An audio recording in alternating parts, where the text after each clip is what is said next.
It's not very hard to market it. You just need to know how. You just need to know your product knowledge. You need to know your marketing plan. You need to know the company in and out. You need to tell them that Pure Tier is only a vehicle that will bring you to your destination point. Yeah?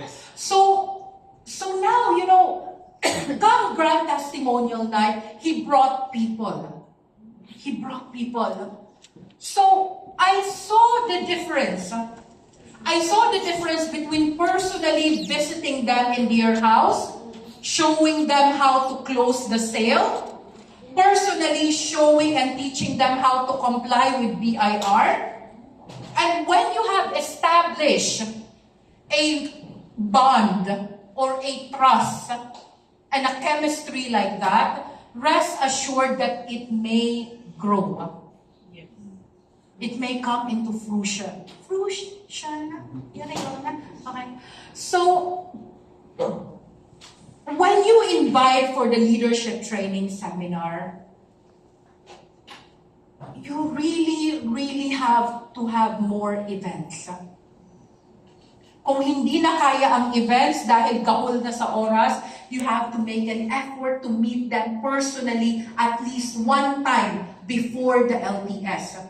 Then your closing rate would be a bit more higher. You have to make it a personal touch, no? So, now that we're okay with phase 1, kunyari, drug approval sa FDA, no? Phase 1, phase 2, phase 3. Phase 1, tapos na tayo sa phase 1. Let's go to phase 2. In phase 2, it's already, they made up their mind that they will go. Okay? They made up their mind that they will go. So the next step is how to bring them. Tama? Yeah. Phase 1, you influence. Phase 2, you transport them.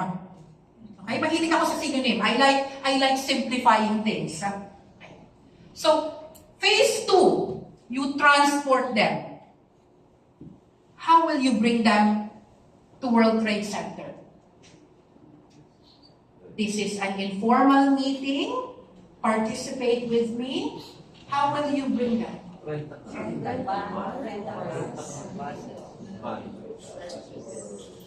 Wait lang, madali kasi magsabi mag-rent. But how do you rent? Okay? The journey, the steps before renting a van or a bus. Can I share? Yes. Okay. More often than not, kalat ang distributors nyo. Yes. Right?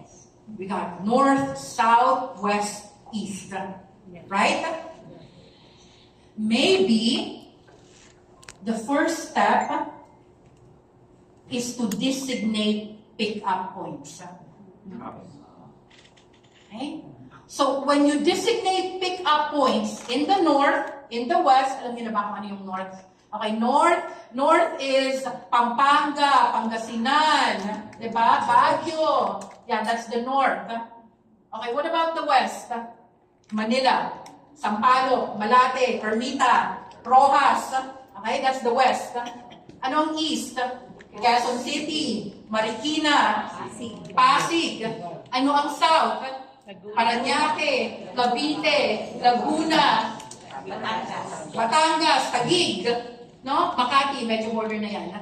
You guys know that, right?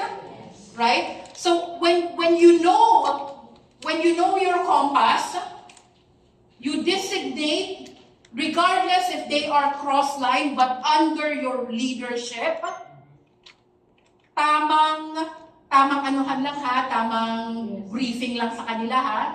Walang mag-aaway sa loob ng van or bus. Kung sino ang nag-refer, sa kanya mapupunta ang client, regardless kung magkamag-anak kayo, magkaibigan, mag-neighbors, regardless.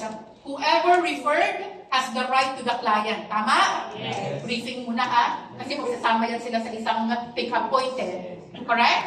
Okay. talk about it clearly, black and white, para walang awin-awin. So you have designated points. Okay. So the next step after designated points is appointing a leader.